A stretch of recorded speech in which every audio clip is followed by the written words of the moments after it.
Welcome back for the first wrap-up of 2022. I finished 4 books this month, which I'll talk about while I make my reading journal spreads. I know we talked about a few of these, so I'll leave some timestamps below in case you want to skip those. The first book I finished was Atomic Habits by James Clear.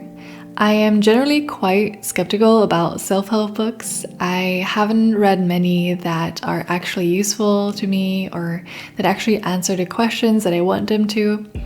But I had been hearing so much about this one from quite reliable sources, so I decided to give it a go. Turns out that this book was wildly useful. I love the author's approach of not promising overnight success, but rather giving the reader the tools to generate consistent and sustainable progress.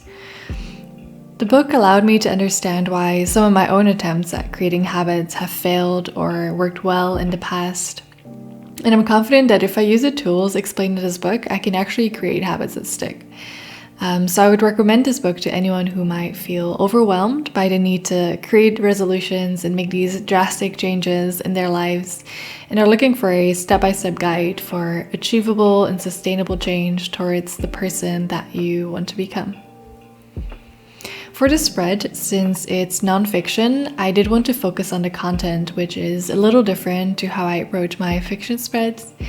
I thought it would be useful that when I look back, I can kind of have an overview of what the book was about and I can go back and reread the parts that I want, rather than just making an aesthetically pleasing spread. So the left side of the spread is largely a list of the different parts of the book. First, it talks about setting goals versus setting systems. Then it talks about the relation between habits and identity. And then it goes over these 4 ways or 4 laws for making better habits that stick. So we have make it obvious, make it attractive, make it easy, and make it satisfying. So these are the core parts of the book. And right now this still makes a lot of sense because I just finished reading it, but since I'll probably start to forget the details of what this means at some point, I decided for the right side to put some thoughts on each of these points to clarify what it meant or some key quotes or thoughts on that particular point. So in the first box about goals versus systems, I use a quote that says, "Goals are about the results you want to achieve. Systems are about the processes that lead to those results." And in the book, the author goes further to explain that while people may share the same goals, they might not both be successful. So it's not their goal that makes one successful or not, it's the systems that they use to get to those results. The second part was about the way habits are connected to your identity, and the way the author describes it is that every action you take is a vote for the type of person you wish to become. Meaning that if you say you want to be a reader, every time you read a chapter of a book, you reinforce that identity. So your habits shape your identity and the other way around as well. So when it becomes part of your identity, it's like an inherent motivation to do it. So creating habits is also creating and reinforcing the person you want to become. Then we get to the 4 ways or 4 laws to make habits stick. And so in the boxes, I wrote down some ways that he explains on how to do these 4 things. I think that my key takeaway from the book is that small changes, small habits over time really compound into amazing results. Let me know if you have read Atomic Habits, what you thought, if there are any other nonfiction books that you can recommend for building habits or self-development in general. Since I don't tend to read a lot of these, I am curious to hear your suggestions. I've been thinking about reading Daring Greatly and Anything You Want, which were recommended by Key to You. Since she was talking about Atomic Habits and loved it for the same reasons that I did, I thought maybe these ones were good to go for next. So let me know your thoughts.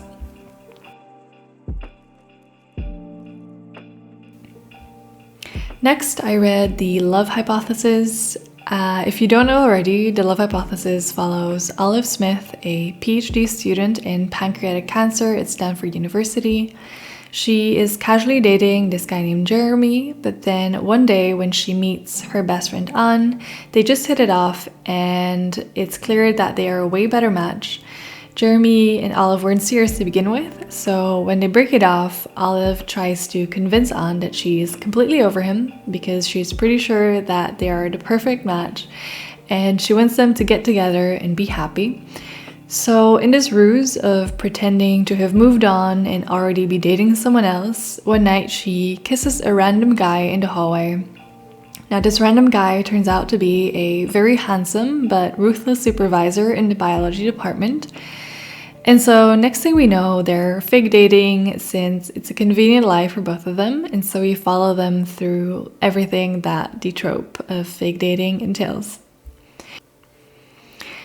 I talked about this book in my other video, so I'll keep my review short and give maybe some other thoughts. But what I really appreciated was the story outside of the romance, the parts about academia in particular.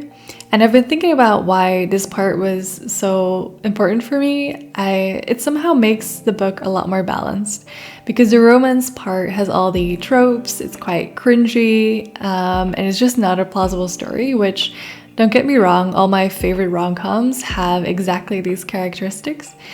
But the academia part was very down to earth. It didn't romanticize it. It was very honest about how difficult life in academia can be. And somehow that made for a really nice balance.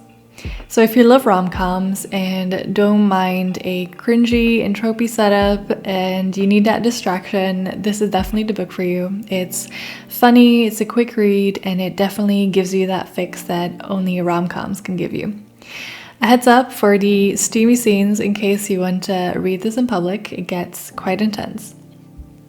For the spread, I cut out a heart shape, more or less scientifically accurate. I used a brush pen to write out the love hypothesis in dark blue and then wrote out Addie Hazelwood in pink. I cut out a rectangle a size smaller than a page in dark blue paper to put the heart on top.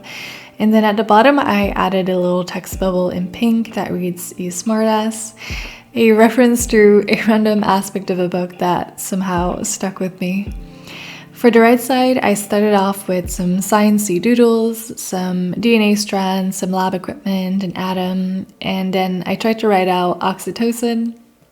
I finished up with a small rectangle in the middle on the right page where I wrote the first sentence of the book, and then below I wrote down some of my thoughts.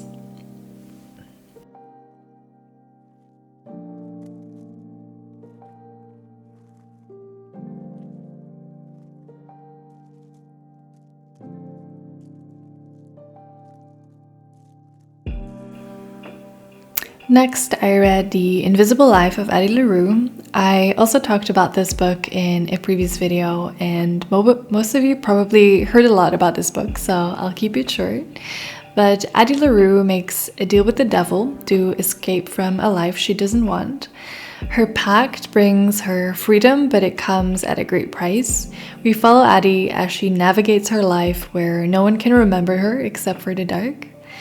Addie LaRue is a slow-paced book that managed to keep me, a very impatient reader, engaged all the way through. It was a bit difficult to get into at first, but as soon as the second POV was introduced, I was hooked. I would recommend this to anyone who loves stories and exploring in cozy academia vibes.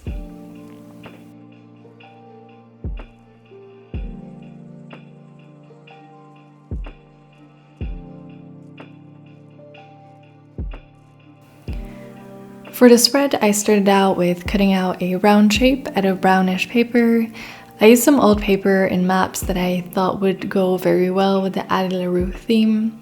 I decided on making a simple line art sketch of Addie. If you've read the book, you might get the reference to Addie's influence on art, and I figured why not have her influence some recent art trends as well. I made sure to add the iconic 7 freckles. Before I assembled all of them to the left page, as background I wrote out the beginning of the book, around where the different layers of paper wouldn't reach. I also wrote out The Invisible Life of Addie LaRue in the circle and then finishing on the bottom of the drawing. And then I glued everything together, layering the paper from the books, the piece of map, the circle, and the line drawing. For the right side, I wanted to use the same elements but leave some space to write down a short review. I kept the same art theme, so I cut out a frame in the matte paper. I took out some more paper from the old book for the background. I took some with text and another one with an illustration for the right side corner. I also used the brown paper again to put within the frame, and then on top of that I put a regular bullet journal paper to write down some of my thoughts. To fill in the gaps on the top and left bottom, I glued everything on top of each other, and then this was the result.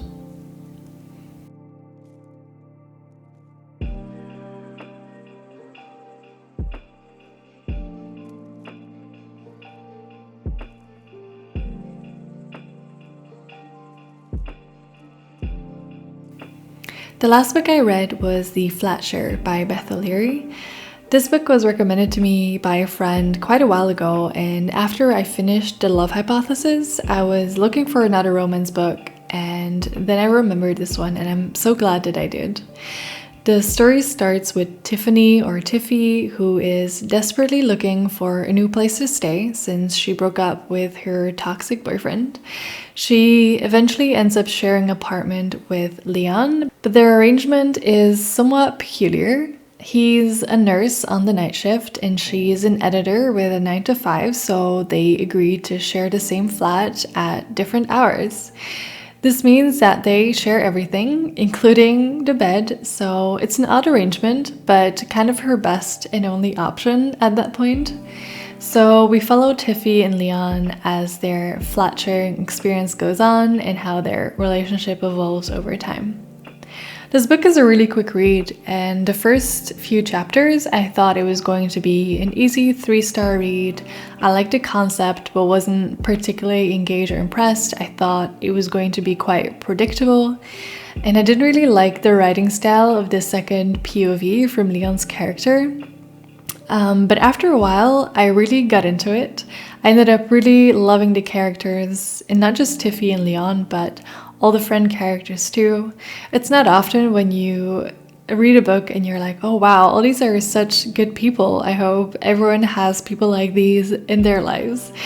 And the way the second POV was written didn't bother me at all anymore, because I was just speeding through trying to finish the book because I wanted to know how it was going to end. It definitely has the wholesome romance side to it, but it also touches on a lot more serious issues. So definitely would warn about triggers including abusive relationships and domestic abuse, not necessarily the physical aspect, but more the emotional and verbal way. So if these are things you don't want to read about, this book might not be for you. But that aside, I would 100% recommend this book if you enjoy romance. It's funny, engaging, it has such lovable characters, and about 100 pages from the end, it's absolutely impossible to stop reading. For the spread, I started on the left side by drawing a floral pattern in blue pen on the background and write out the flat share in big block letters.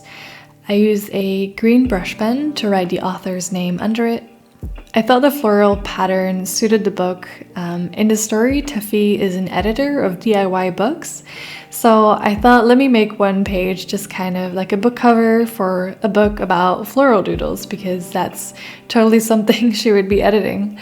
And then for the right side, I wanted to use post-it notes since it's a key way for Tiffy and Leon to communicate, and I thought that was so adorable. Absolutely loved the concept, and I just needed to include it. I did cut them a little smaller because they looked a bit big on the page, and so I used blue and green post-it notes to write out some quotes and my thoughts on the book. I also used some other paper to write some notes and then stuck them all together on the right page. I doodled some more flowers on the empty spaces and then colored in some of the flowers in the same green and blue.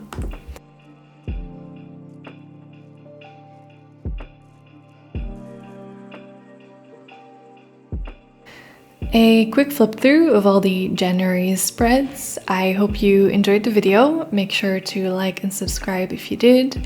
Thank you so much for watching and have a nice day.